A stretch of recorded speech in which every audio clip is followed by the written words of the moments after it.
여러분 안녕하십니까? 포항 MBC 뉴스데스크입니다.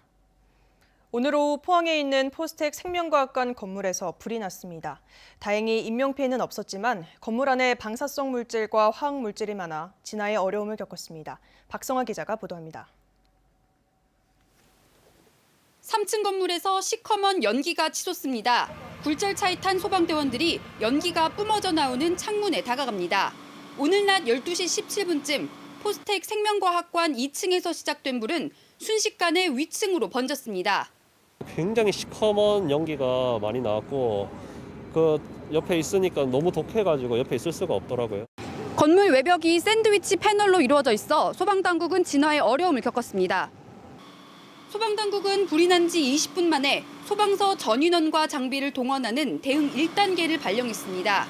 특히 불이 난 연구실 건너편 실험실에는 10종류의 방사성 동위원소가 보관돼 있었는데 이쪽으로 불이 번지면 방사선 피폭 가능성도 배제할 수 없는 상황. 피폭될 수도 있기 때문에 그래서 그 전체를 직원들 다 철수를 하고 다시 확인한 후에 진압을 하도록 그렇게 했고. 화재는 4시간 만에 진화됐는데 다행히 점심시간이라 건물 안에 남아있던 학생 4명만이 연기를 마셔 병원 치료를 받았습니다. 소방당국은 연구실 에어컨에서 불이 시작된 것으로 보고 정확한 화재 원인을 조사하고 있습니다. MBC 뉴스 박성아입니다. 민주노총 공공운수노조 화물연대본부의 총파업이 이틀째를 맞은 가운데 포항 철강산업단지도 물류의 차질을 빚고 있습니다. 포스코 포항제철소는 이번 파업으로 하루 물동량 4만 9천여 톤 가운데 약 2만여 톤의 출하가 중단된 상태입니다. 현대제철 포항공장도 이틀 연속 하루 9천 톤의 물량을 운송하지 못하고 있고 다른 철강공단 업체들도 크고 작은 물류 차질을 빚고 있습니다. 지난해 2월 포스코 포항제철소에서 30대 협력업체 노동자가 작업 중 기계에 끼어 숨진 사고와 관련해 협력업체 관계자들과 법인에게 벌금형이 선고됐습니다. 대구지법 포항지원은 업무상 과실치사와 산업안전보건법 위반 혐의로 재판에 넘겨진 협력업체 관계자 3명과 대표에게 각각 벌금 500만 원, 협력업체 법인에게 벌금 700만 원을 선고했습니다. 재판부는 피고인들이 근로자가 위험해질 우려가 있음에도 하역기 운전을 정지하지 않았고 기계가 갑자기 가동될 우려가 있음에도 작업 지휘자를 배치하지 않았다고 판단했습니다. 재판부는 다만 피고인들이 유족과 원만히 합의했고 유족이 처벌을 원하지 않는다는 점을 고려했다고 양형 이유를 밝혔습니다. 포스코 계열사인 포스코케미칼의 하청 갑질 논란이 불거졌습니다. 20년 넘게 일한 협력업체에 계약 종료를 통보한 건데요. 하청업체는 원청인 포스코케미칼이 인사청탁을 하고 업무를 쪼개 다른 업체에 이관시키는 등 갑질을 일삼았다고 주장합니다. 배현정 기자입니다. 포스코 케미칼과 함께 24년 동안이나 협력업체로 일해온 세강산업. 2019년 12월 갑작스런 계약 종료 통보를 받습니다. 한 달씩 그렇게 일해서 사는 사람들인데 생계가 걱정이 되는 거죠. 갑자기 직장이 이제 더 이상. 하청업체 대표는 원청인 포스코 케미칼로부터 온 인사청탁을 거절했기 때문에 계약이 종료됐다고 주장하고 있습니다. 전 포스코 케미칼 고위 관계자가 하청업체 대표에게 전화해 특정인의 승진을 부탁했다는 겁니다. 제가 말씀을 잘못 드리니까 좀 느낌이 드네. 저는 전체 상황은 모르고 한쪽 얘기만 들은 것뿐이죠. 그래서 말씀드렸던 건데. 이후에도 포스코 케미칼 관련 고위직 3명이 동일인에 대한 인사청탁을 거듭해왔고 사무실을 직접 방문해 인사청탁한 일지도 구체적으로 기록했다고 주장합니다. 협력사 대표로서 평소에 잘 알고 지내던 포스코 케미칼 임원들이 인사청탁을 전화를 했고 이를 거절했던 것이 계약 종료의 가장 큰 요인이라고 생각합니다. 세강산업은 또 포스코 케미칼로부터 업무 쪼개기 피해도 당했다고 주장합니다. 포스코 케미칼이 세강산업이 해오던 용광로와 설비철물 교환 작업 일부를 2014년 이후 다른 협력업체로 이관시키는 바람에 10억 원가량 매출액 손실이 있었다는 겁니다. 10억 단위 정도 그런 큰 영역인데 RH 뱃셀 작업이 있는데 그것도 어떻게 보면 강제로 뺏겼다는 시기나 마찬가지죠. 더구나 포스코 케미칼 고위 관계자가 세강산업 직원들에게 공공연히 계약을 종료하겠다고 공표했다는 증언도 나왔습니다. 이 관계자는 세강산업을 새 4개 회사로 분사해 운영하고 어떠한 경우라도 세강산업과 재계약은 없다고 밝혔는데 실제로 2달 뒤 계약이 종료됐습니다. 이런 부분 관련해서 들으신 바가 좀 있으실까요? 네, 제가 그때 참석했던 사람이고요. 그 말은 사실입니다. 포스코 케미칼 측은 세강산업 대표가 과도한 배당금과 임금을 수령해 문제가 발생했고 개선 조치가 없어 수의 계약에서 경쟁 입찰로 계약 방식을 변경했고 업무 쪼개기 주장에 대해서도 상호 합의를 통해 이뤄진 일이라고 밝혔습니다. 또 인사청탁 의혹이 제기된 전 포스코 케미칼 임원들과 노사 간담회에서 세강산업 계약 종료를 언급한 것으로 알려진 전 포스코 케미칼 관계자에게 사실 확인을 요청했지만 답변을 거부하거나 기억나지 않는다고 밝혔습니다. 세강산업 대표는 공정거래법 위반, 업무 방해죄 등으로 포스코 케미칼을 검찰에 고소 고발했습니다. MBC 뉴스 배현정입니다. 중저준위 방패장 건설에 따라 경주에 설립된 양성자 가속기의 성능 확장이 추진됩니다.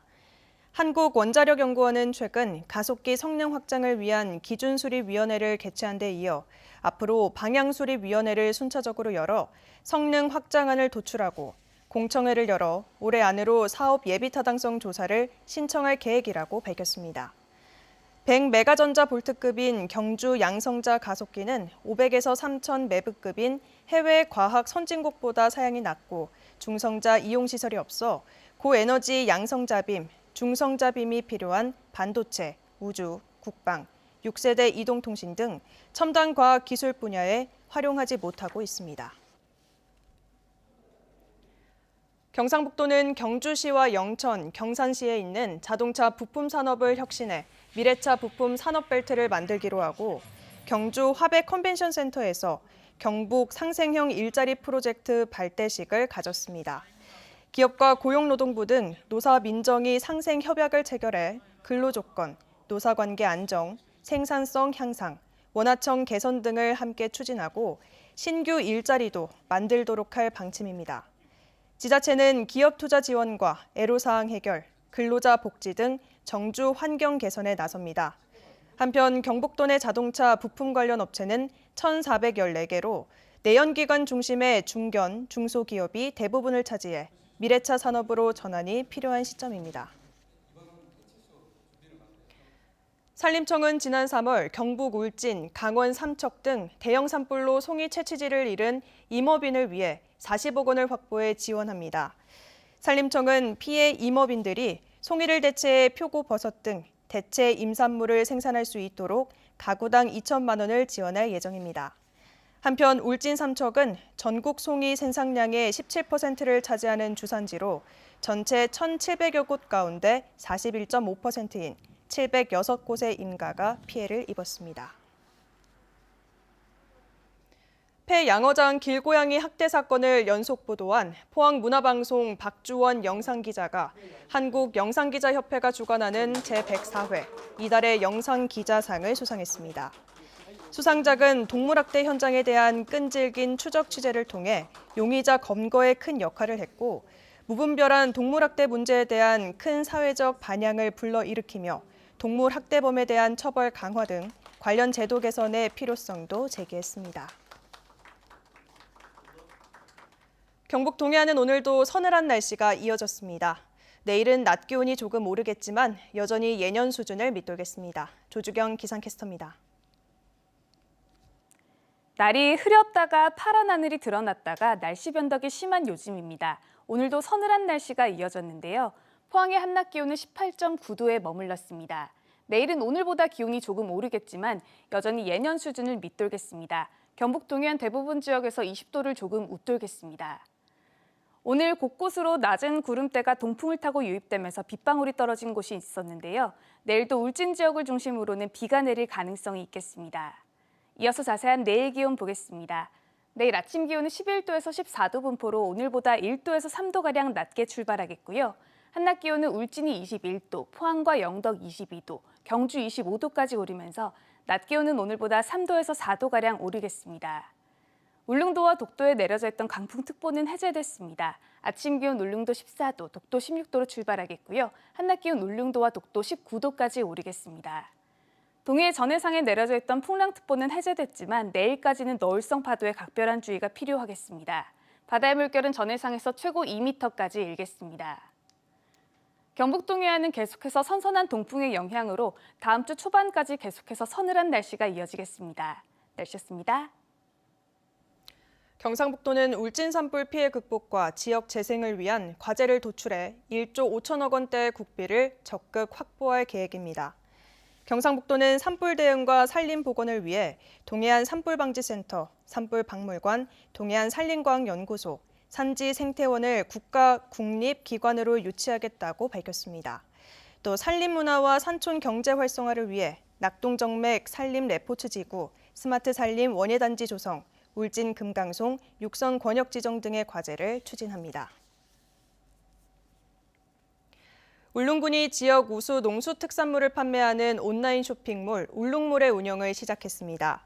경북 특산물 쇼핑몰 사이소와 연동해 운영되는 울릉몰에는 현재 9개 업체와 오징어, 부직갱이, 명이나물 등 66개 상품이 등록돼 있습니다. 울릉군은 울릉몰 개장에 따라 모든 상품을 30% 할인 판매하고 신규 회원 500명에게 할인 쿠폰을 제공하고 있다고 밝혔습니다.